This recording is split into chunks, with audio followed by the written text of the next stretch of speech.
2013-2014 या वर्षीचा अर्थसंकल्प माननीय अजयदादांनी या ठिकाणी मांडला। मी त्यांचं भाषण अत्यंत शांततेने आणि एकाग्रतेने ऐकत होतो। काही नवीन मुद्दे याच्यामध्ये येत आहेत का ते शोधत होतो। वेगवेगळ्या मुद्द्यांच्या संदर्भामध्ये जेव्हा दादा जोर देऊन बोलत होते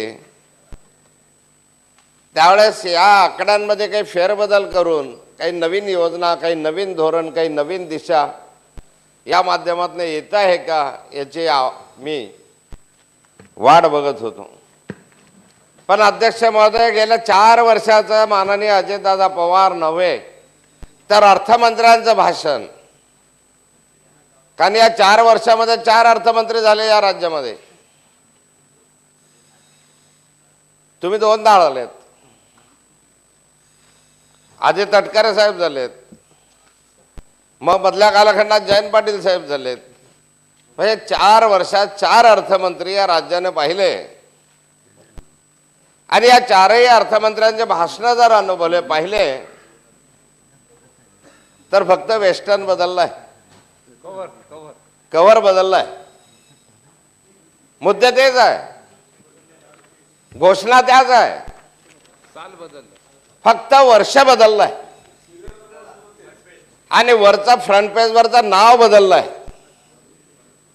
कधी तटकरे साहेबांचं नाव आलं, कधी जयंत पाटलांचं आलं, कधी अजितदादांचं आलं, मध्ये ब्रेक के बाद फिर से अजितदादा आ गए।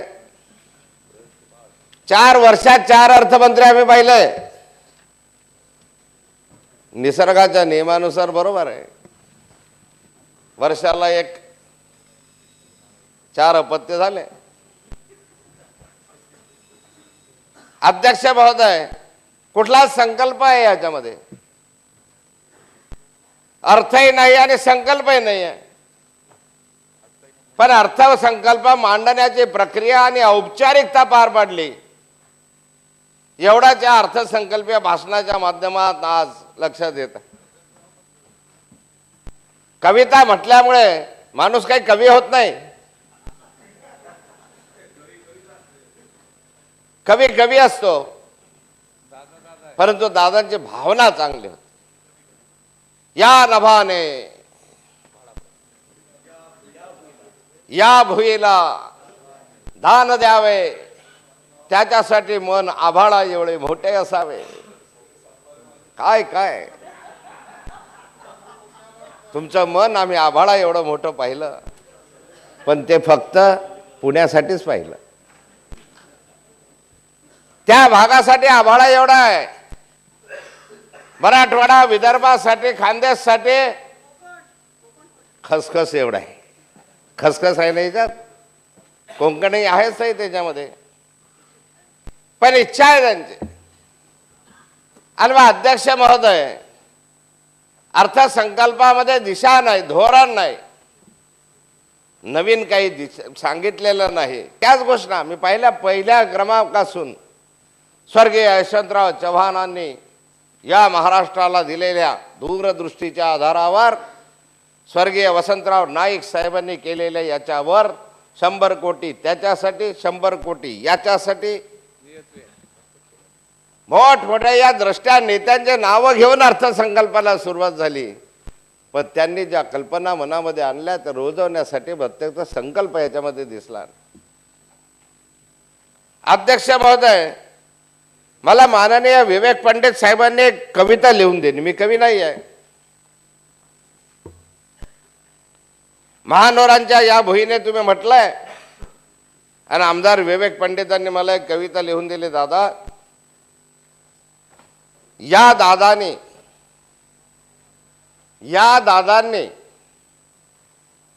त्या बाबांना उगे धाकात घ्यावे।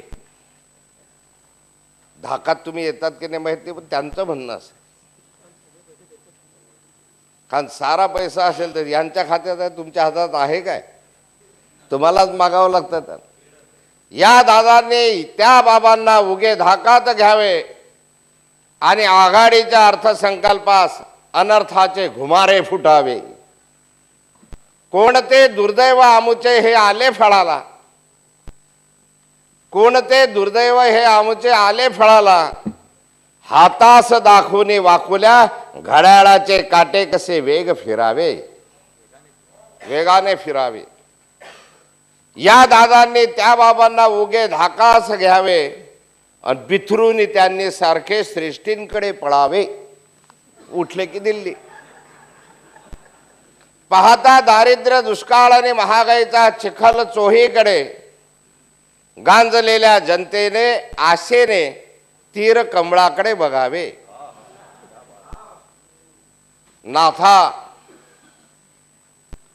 नाथा येऊन काकुळतीस म्हणे, प्रभो धाव आता, या राज्यास रक्षिण्या तूच एक त्राता.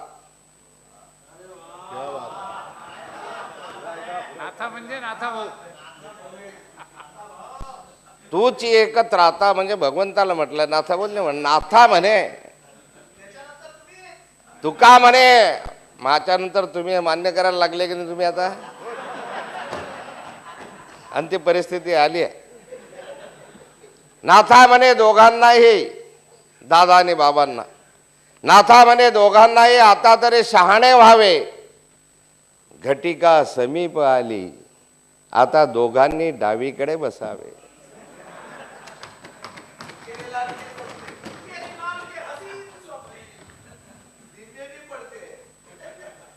स्वप्न पाहायला मर्दांना स्वप्न पडत असतात. पाहू ना, जिसको मालूम है कुछ होने ही वाला नहीं वो सपने देखता ही नहीं है. जिसको मालूम है हो सकता है तो स्वप्न पाहत असतो. पण अध्यक्ष महोदय, या अर्थसंकल्पामध्ये जर पाहिलं दादा तर मागचे अर्थसंकल्प मी चालत आलेलो आहे. 1995 पासून तर 2014 पर्यंतचे नजरे खालून घालत आलेलं आहे. 1995चा अर्थसंकल्प मी माननीय हसू अडवाणी साहेब असतानाच ऐकलेला आहे. आणि त्या कालखंडामधली या राज्याची स्थिती, ज्या वेळेस सरकार आलं या ठिकाणी सेना भाजप युतीचं, त्या कालखंडामध्ये या राज्यावरचं कर्ज होतं 16,000 कोटी रुपये. पूर्वीचं कर्ज 16,000 कोटी रुपयाचं कर्ज 1995ला होतं. 1999ला हे सरकार गेलं, 38,000 कोटी रुपयाचं कर्ज झालं. आणि 99 पासून आता 2014चा हा अर्थसंकल्प आला. अध्यक्ष महोदय, तुमच्याच या पुस्तकामध्ये तुम्ही म्हटलेलं आहे की कर्ज 2,70,000 कोटी रुपयापर्यंत येतात. 2,70,000 कोटी रुपयाचा कर्जाचा बोजा आहे. अध्यक्ष महोदय, अर्थसंकल्प सादर करत असताना 2012-13चा अर्थसंकल्प सादर केला. 165 कोटी रुपयाच्या अधिक्याचा अर्थसंकल्प होता. Surplus budget. प्रत्यक्ष परवा ज्या वेळेस तुमच्या अर्थसंकल्पीय आकडे आमच्या हातामध्ये पडलेत, अध्यक्ष महोदय, सरप्लस बजेट जे 165 कोटीचं अपेक्षित होतं ते घसरून 26 कोटी रुपयापर्यंत आलं. अध्यक्ष महोदय, 26 कोटीचं सरप्लस बजेट दाखवत असताना या राज्यामध्ये विकास कामांना 20% कपात लावावी लागली. मायनस विकास कामांना 20% कपात लागली. राज्यभरामधला जो प्लॅन तुम्ही मंजूर केला, जे बजेट आलं, त्याला 20% कपात झाली. आणि कपात करून 26% सरप्लस दाखव. 26 कोटी, नॉट टक्के. अध्यक्ष महोदय, म्हणजे हे 26% आपला 26 कोटी महसुली अधिक्य दाखवण्यासाठी 20% कपात करावी लागते या राज्यामध्ये अख्ख्या बजेटला. याचा अर्थ तुमचा जो अर्थसंकल्प आहे, तुमचं बजेट आहे, ते मायनस मध्ये आहे आणि फसवाय. अध्यक्ष महोदय, 12-13 पेक्षा अर्थसंकल्प 22,000 कोटींनी वाढला आत्ताचा. पण मात्र प्लॅनची साईज किती वाढली? 1,000 कोटी. ज्यावेळेस 22,000 कोटींना प्लॅन तुमचं हे वाढतोय अध्यक्ष महोदय, अर्थसंकल्प वाढतो, प्लॅनचे साईज फक्त 1,000 कोटींना वाढत आहे. म्हणजे 1,000 कोटीचा आकडा सुद्धा पुढच्या कालखंडामध्ये फसवा ठरणारा आहे. या राज्याच्या विकासाला पैसा मिळणार नाही आहे. पुढच्या कालखंडामध्ये तुम्ही आज 20% कपात या राज्याला लावली, पुढे असेच तुम्ही या ठिकाणी 40% कपात लावावी लागेल. मला वाटतं या राज्याची परिस्थिती हलाखीची आहे. हे राज्य आता दिवाळखोरीकडे आहे. या राज्याजवळ आता पूर्ण विकासासाठी पैसा नाही आहे. या राज्य सरकारने प्लॅन असल्यापेक्षा या वर्षी नॉन प्लॅन आपला प्लॅन हॉलिडे जाहीर करायला पाहिजे. इतकी परिस्थिती तुमची वाईट झालेली आहे. नॉन प्लॅन आपला प्लॅन हॉलिडे व्हायला पाहिजे होता. राज्याची परिस्थिती दिवसेंदिवस बिघडत आहे, याचं हे चित्र आहे अध्यक्ष महोदय. महसुली लेखे 1,44,000 कोटीवरून 1,55,000 लाख कोटीवर गेले, पण प्लॅनची साईज मात्र कमी झाली. अध्यक्ष महोदय, शासन योजनाबाह्य खर्च वाढवत आहे, त्यामुळे नॉन प्लॅन एक्सपेंडिचर वाढतोय. आणि अध्यक्ष महोदय, योजनाबाह्य खर्च किती होतोय तुमचा? योजनांतर खर्च प्लॅन एक्सपेंडिचर तुमचा 52,529 कोटी रुपये हा 13-14चा तुम्ही दाखवताय. आणि नॉन प्लॅन एक्सपेंडिचर 1,28,402 कोटी रुपये. अध्यक्ष महोदय, ज्या राज्यामध्ये प्लॅन एक्सपेंडिचर कमी होतोय आणि ज्या राज्यामध्ये नॉन प्लॅन एक्सपेंडिचर वाढतोय, अध्यक्ष महोदय, ते राज्य कधी प्रगतीच्या दिशेने घोडदौड करू शकत नाही. या राज्यामध्ये अध्यक्ष महोदय नॉन प्लॅन एक्सपेंडिचर एवढ्या मोठ्या प्रमाणावर वाढला की या ठिकाणी जो 1 रुपया आमच्याकडे येतो अध्यक्ष महोदय, 1 रुपया रेव्हन्यू मधला तुमच्या पुस्तकामध्ये तुम्ही दिलेला आहे की 1 रुपयापैकी 88 पैसे 88% रुपयातला 88 पैसा हा तुमचा या ठिकाणी पगार भत्ते वेतन आणि अन्य कामासाठी सोशल सर्व्हिसेससाठी खर्च होतो. 88 पैसे यासाठी जातात. आणि अध्यक्ष महोदय, जे 12 पैसे उरलेले आहेत ते 12 पैसे फक्त भांडवली खर्चासाठी तुमच्याकडे होत आहेत. भांडवली खर्चाला फक्त या राज्यामध्ये 12 पैसे शिल्लक राहतात. आणि मी दादा तुम्हाला विचारू इच्छितो की या इतक्या वर्षामध्ये मागच्या वर्षीचा प्लॅन दिला, त्याच्या मागच्या वर्षीचा दिला, असे कोणते भव्य कामाचं स्वरूप तुम्ही या महाराष्ट्रामध्ये उभं केलं की हे काम आम्ही करून दाखवलेलं आहे. आमच्या कालखंडामध्ये आम्ही म्हणायचो यास आम्ही मुंबई पुणे सारखा एक्सप्रेस हायवे उभा केला, दुमत असेल तुमचं. पण अध्यक्ष महोदय, या ठिकाणी 2,70,000 कोटी रुपयाचं कर्ज काढत असताना मी सरकारला या ठिकाणी विचारू इच्छितो की या राज्यामध्ये असं इन्फ्रास्ट्रक्चर कोणतं उभं राहिलं, काय उभं राहिलं जे सरकारच्या भांडवलामधलं भांडवली खर्चाकडे गेलेलं आहे. अध्यक्ष महोदय, जे काही इन्फ्रास्ट्रक्चर या सरकारचं दिसते आहे ते बाहेर बीओटीवर आहे. जे काही असेल या ठिकाणी इन्फ्रास्ट्रक्चर अध्यक्ष महोदय, त्यातला मॅक्सिमम पार्ट जो आहे तो बाहेरच्या भांडवलदारांनी पैसा ओतला, त्याच्यातनं उभा राहिला आणि जनतेच्या खिशातनं काढायला लागला. याच्यावर तुमचा अधिक जोर आहे. प्रत्यक्ष आम्ही काही उभं केलेला आहे आणि आम्ही टोल फ्री सेवा या राज्यामधल्या नागरिकांना दिलंय, हे कमी दिसतंय. म्हणून अध्यक्ष महोदय, भांडवली खर्चाला पैसा नाही आहे. महसुली आधिक्यातील मेजर रक्कम जे जाते ते पगार वेतन भत्तेवर जाते. अध्यक्ष महोदय, सरकारच्या दिवाळखोरीचं एक लक्षण, कोणताही खर्च हा त्या ठिकाणी 50 पैशाच्या वर जाता कामा नये.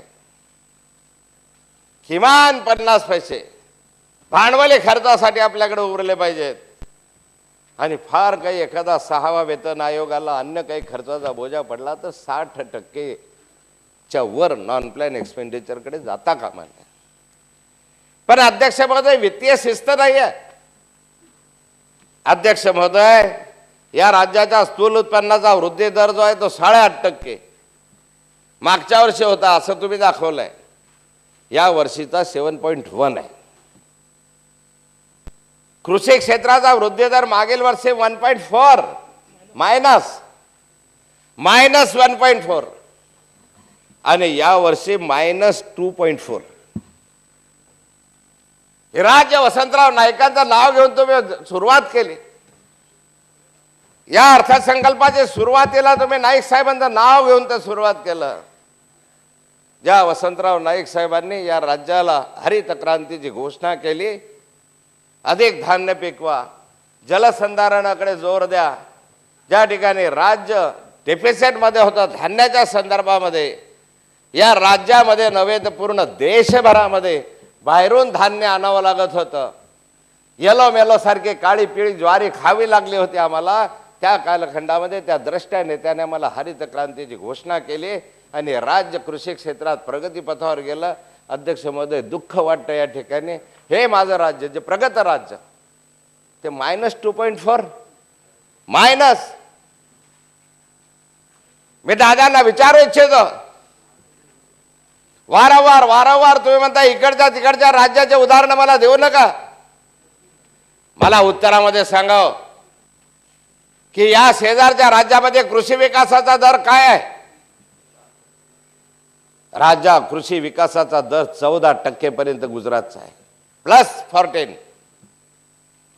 जे मध्य प्रदेश राज्य जे अविकसित इतके वर्ष आम्ही समजलो, त्या मध्य प्रदेश मधला कृषी विकासाचा दर +18% या हिंदुस्थानात सर्वात जास्त कृषी विकासाचा दर असेल तर मध्य प्रदेशचा आहे, 18%. जे छत्तीसगड राज्य जे मागासलेलं आहे त्याचा कृषी विकासाचा दर या महाराष्ट्राच्या कितीतरी मोठा आहे.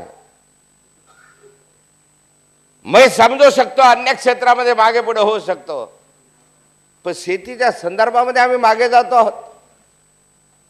या ठिकाणी उत्पादनामध्ये घट किती, धान्य उत्पादनामध्ये 18% घट अपेक्षित आहे यावर्षी. नुसत्या दुष्काळाच्या नावाखाली हे झाकू नका. एका भागामध्ये कदाचित निसर्गाने अवकृपा केली असेल, त्या ठिकाणी दुसऱ्या भागामध्ये पावसाचं प्रमाण कदाचित जास्त असेल, पण हा तुमच्या धोरणांचा परिपाक आहे. या 15 वर्षामध्ये पहिल्यांदा इतकं राज्य मागे जात आहे कृषी क्षेत्रामध्ये. हे का जात आहे याचं कारण आहे, ज्या सिंचनासाठी जो पैसा खर्च केला तो पैसा पाण्यात जिरला. या सिंचनासाठी योग्य वापर केला असता, नियोजन केलं असतं, 5-10 वर्षामध्ये 15 वर्षामध्ये हळूहळू पाण्याचा थेंब आम्ही अडवला असता, कदाचित आमच्याकडे रिझर्व्ह वॉटर तयार झालं असतं. आज जे दुष्काळाची तीव्रता आहे ते कमी जाणवली असती. ज्या वसंतराव नाईक साहेबांनी आणि नंतर सुधाकरराव नाईक साहेबांनी या राज्याला मध्ये जलसंधारण एक स्वतंत्र खातं केलं. लहान बंधारे करा, नाला बांध करा, कृषी शेततळे करा. त्यांनी त्या ठिकाणी 1992ला याची सुरुवात केली आणि जे सुधाकरराव जिल्हा पातळीवर फिरले, प्रत्येक जिल्ह्यामध्ये मुख्यमंत्री फिरलेत, बैठका घेतल्या त्यांनी आणि आम्हाला सांगितलं मोठे धरणं होत राहतील पण त्याच्याबरोबर छोट्या कामांवर जोर द्या. त्यांची ती दूरदृष्टी होती. आज आम्ही या ठिकाणी हे पाणी अडवू शकलो नाही, जिरवू शकलो नाही. या ठिकाणी एवढा 70,000 कोटी रुपयाचा खर्च तुम्ही वाया घालवला आणि त्यामुळे अध्यक्ष महोदय हे राज्य कृषी क्षेत्रामध्ये डेफिसिटमध्ये गेलं, मायनसमध्ये गेलं. 18% आता उत्पादन कमी होणार आहे. जे राज्य अख्ख्या हिंदुस्थानला धान्य पुरवू शकेल एवढी आमची क्षमता आहे, त्या राज्याला या राज्यामध्ये बाहेरून धान्य आणायचं आज वेळ आलेली. यावर्षी तुम्हाला बाहेरून धान्य मागवावं लागेल. यावर्षी तुम्हाला केंद्राच्या धान्य पुरवठ्यावर अवलंबून राहावं लागेल. अध्यक्ष मध्ये ही स्थिती विकासाची आहे. या राज्याचा विकास या बाजूने करतात तुम्ही. आणि अध्यक्ष महोदय